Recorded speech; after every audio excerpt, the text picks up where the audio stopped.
आज हम भौतिक राशि के मात्रकों और मापन के बारे में अध्ययन करेंगे। क्या आपको पता है तापमान को किस मात्रक में मापा जाता है? हाँ सर, तापमान को सेल्सियस में मापा जाता है।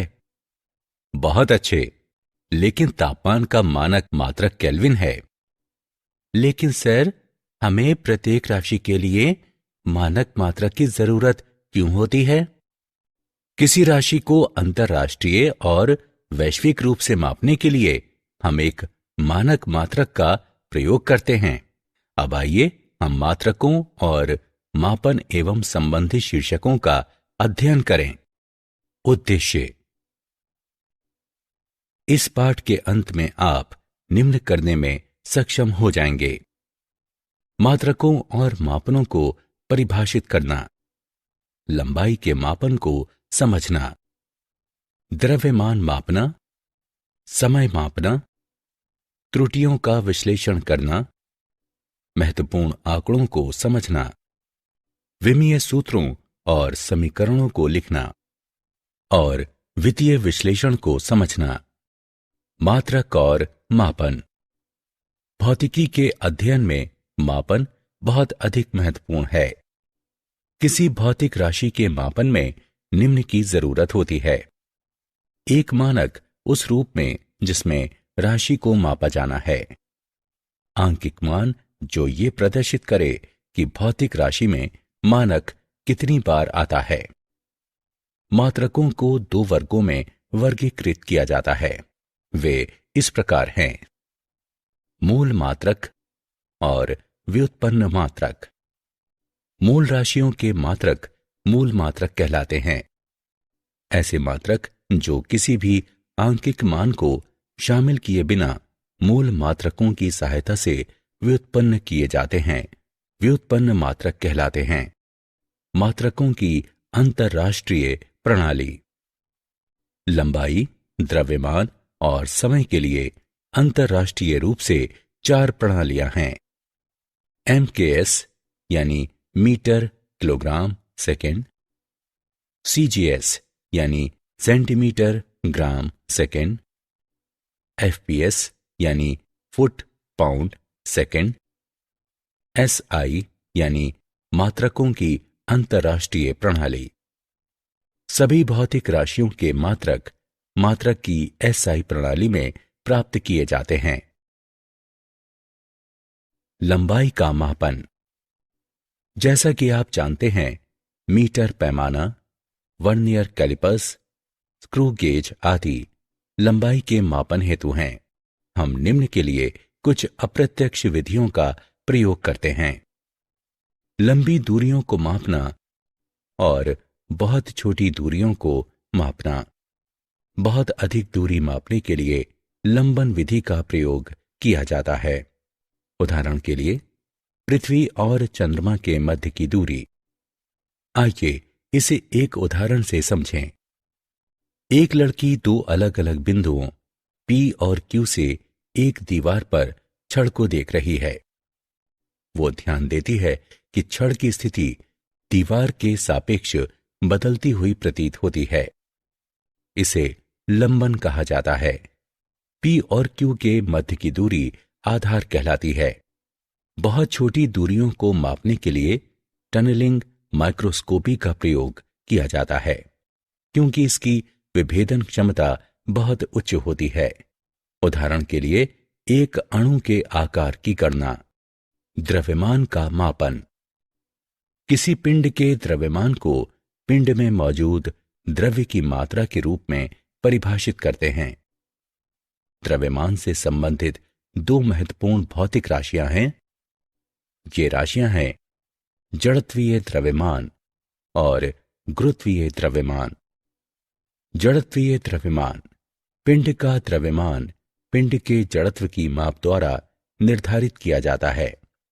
पिंड का द्रव्यमान जितना अधिक होता है, पिंड में दिया गया त्वरण उत्पन्न करने के लिए उतने ही अधिक बल की आवश्यकता होती है। F बराबर ma, m बराबर F बटा a।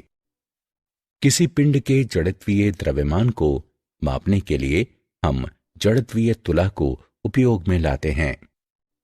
गुरुत्वीय द्रव्यमान, यह पिंड का वह द्रव्यमान है जो पृथ्वी के कारण इस पर कार्यरत गुरुत्वीय खिंचाव को निर्धारित करता है। पिंड के गुरुत्वीय द्रव्यमान को मापने के लिए हम सामान्य तुला का प्रयोग करते हैं। किसी वस्तु का द्रव्यमान इसके द्रव्यमान की ज्ञात द्रव्यमानों से तुलना करके ज्ञात करते हैं। परमाणुओं और अणुओं के संदर्भ में द्रव्यमान का मानक मात्रक एकीकृत परमाणविक द्रव्यमान मात्रक U है। एक एकीकृत परमाणविक द्रव्यमान मात्रक बराबर 1U बराबर कार्बन -12 समस्थानिक के एक परमाणु के द्रव्यमान का 1/12 जिसमें इलेक्ट्रॉनों का द्रव्यमान शामिल है बराबर 1.66 गुणे 10 की घात -27 किलोग्राम। समय का मापन, ऐसी घटना जिसकी पुनरावृत्ति होती है समय की माप के रूप में प्रयोग की जा सकती है। मापन पुनरावृत्तियों की गिनती पर आधारित होता है। मात्रकों की सभी प्रणालियों में समय का मात्रक सेकंड है। समय अंतराल को मापने के लिए कुछ तकनीकें इस प्रकार हैं। विद्युतीय दोलित्र, ये प्रत्यावर्ती धारा आपूर्ति या 50 हर्ट्ज आवृत्ति का उपयोग करते हैं। एक समय पैमाना प्राप्त करने के लिए इस प्रत्यावर्ती धारा पर संचालित समकालिक मोटर का प्रयोग किया जाता है। विद्युत चुंबकीय दोलित्र, एक अर्धचालक उपकरण द्वारा बहुत उच्च आवृत्ति के विद्युत चुंबकीय दोलन उत्पन्न किए जाते हैं। ऐसे दोलनों की लघु समयावधि का उपयोग लघु समय अंतरालों को मापने के लिए किया जा सकता है। क्वार्ट्ज क्रिस्टल घड़ियां, क्वार्ट्ज क्रिस्टल घड़ी प्याजो विद्युत प्रभाव प्रदर्शित करती हैं। उत्पन्न दोलनों का उपयोग समय अंतरालों को मापने के लिए किया जा सकता है। परमाणविक घड़ियां, इन घड़ियों को परमाणुओं के भीतर आवर्ती कंपनों को मापने हेतु उपयोग में लाया जाता है। रेडियो एक्टिव तिथि, समय बीतने के साथ साथ जिन रेडियो एक्टिव परमाणुओं का क्षय हो चुका है उनसे मौजूद परमाणुओं की संख्या के अनुपात को नोट करके लंबे समय अंतरालों को मापने के लिए इस तकनीक का प्रयोग किया जाता है। जीवाश्मों की आयु का अनुमान लगाने के लिए कार्बन का उपयोग किया जाता है।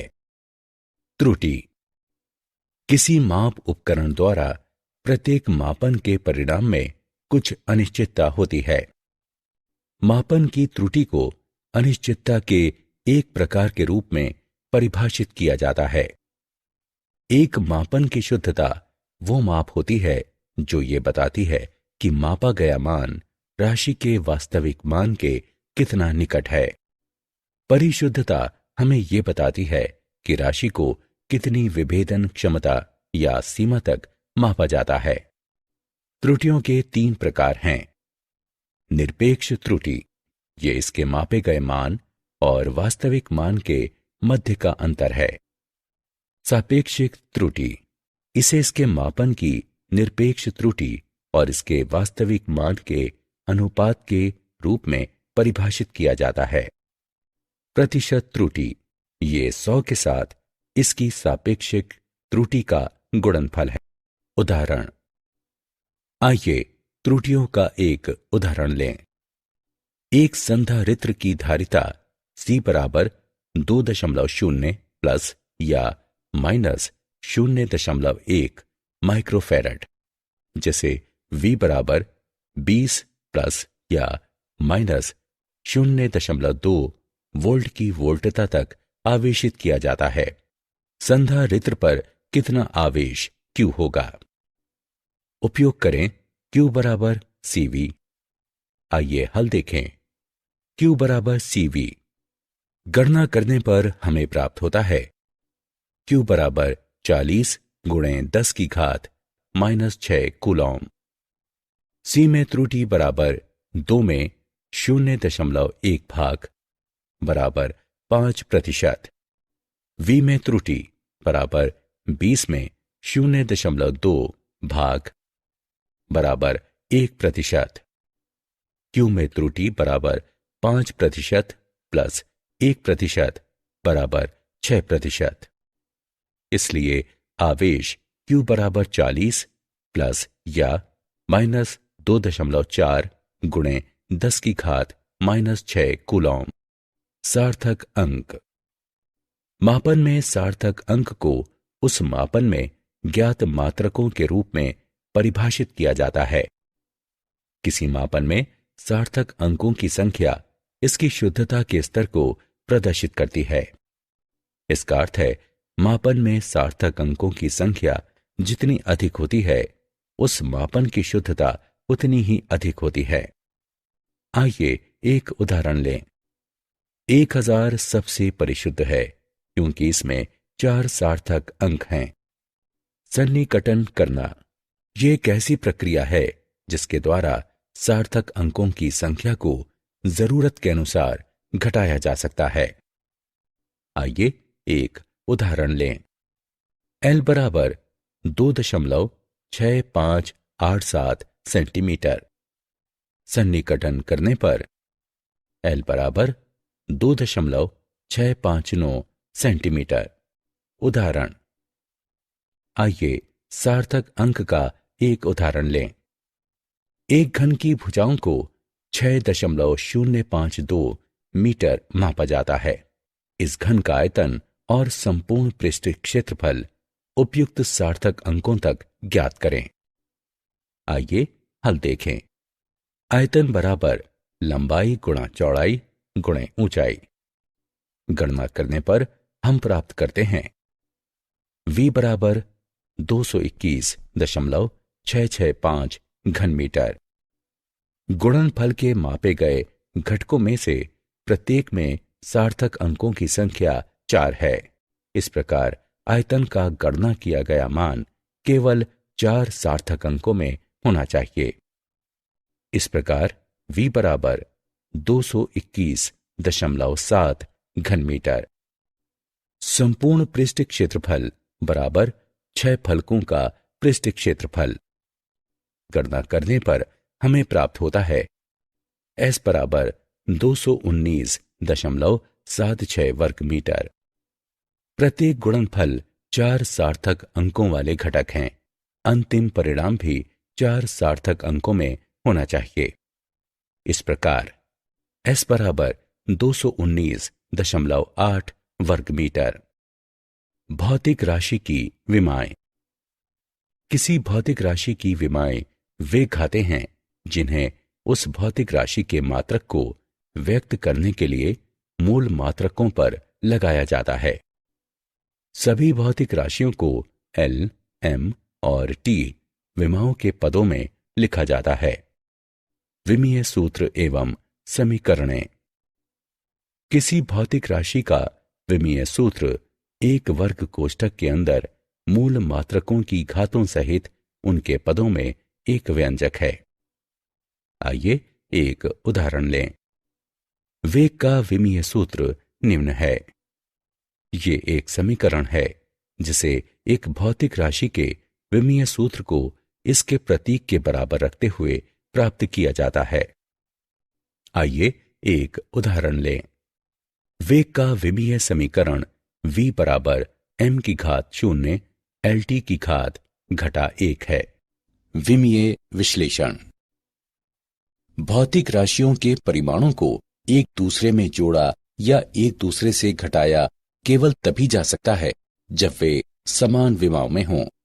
विमीय विश्लेषण के उपयोग। किसी भौतिक राशि को मात्रक की एक प्रणाली से दूसरी प्रणाली में बदलना। दिए गए भौतिक संबंध के सही होने की जांच करना। दी गई भौतिक राशियों के मध्य संबंध स्थापित करना। क्या आप जानते हैं International Bureau of Weights and Measures एक अंतरराष्ट्रीय मानक संगठन है। ऐसे 3 संगठनों में से एक मात्रकों की अंतरराष्ट्रीय प्रणाली SI की देखरेख हेतु गठित की गई है। संगठन को सामान्यतः इसके फ्रांसीसी नाम BIPM से जाना जाता है। 1893 में शिकागो में धारा और प्रतिरोध के लिए जिन विद्युत मात्रकों को अपनाया गया उन्हें अंतर्राष्ट्रीय कहा जाता है और अंतर्राष्ट्रीय एम्पियर और अंतर्राष्ट्रीय ओम की परिभाषाओं की पुष्टि 1908 में लंदन के अंतर्राष्ट्रीय सम्मेलन में की गई। परिभाषित किए जाने के लिए तापमान पैमानों के प्रयोग करने का तरीका ऊष्मागतिकी तापमान को व्यक्त करने के लिए ये सामान्य विधि है। प्रतीक T संदर्भ तापमान T0 बराबर 273.15 केल्विन हिमांक से इसके अंतर के पदों में ये तापांतर 1 सेल्सियस तापमान कहलाता है। सारांश। आइए हमने जो कुछ सीखा है उसे संक्षेप में दोहराएं। भौतिकी भौतिक राशियों के मापन पर आधारित एक मात्रात्मक विज्ञान है। कुछ भौतिक राशियों को मूल या आधार राशियों के रूप में चुना गया है। मात्रकों की अंतर्राष्ट्रीय प्रणाली SI 7 मूल मात्रकों पर आधारित है जो वर्तमान में अंतर्राष्ट्रीय रूप से स्वीकृत मात्रक प्रणाली है और व्यापक रूप से पूरी दुनिया में उपयोग में लाई जाती है। SI मात्रकों का सभी भौतिक मापनों में प्रयोग किया जाता है। इनसे आधार राशियां और व्युत्पन्न राशियां दोनों प्राप्त की जाती हैं। भौतिक मापनों को वैज्ञानिक संकेतन में छोटी या बड़ी राशियों में 10 की घातों के साथ व्यक्त किया जाता है। किसी भी भौतिक राशि की गणना करने में संबंध में शामिल व्युत्पन्न राशियों के लिए मात्रकों को बीजगणितीय राशियों के रूप में माना जाता है जब तक कि अभीष्ट मात्रक प्राप्त नहीं हो जाते। भौतिक राशियों के मापन के लिए प्रत्यक्ष और अप्रत्यक्ष विधियों का प्रयोग किया जाता है। परिणाम को व्यक्त करते समय मापन में त्रुटियों के साथ सटीकता और परिशुद्धता का ध्यान रखा जाता है। भौतिक राशियों आदि में संबंध स्थापित करके समीकरणों की विमीय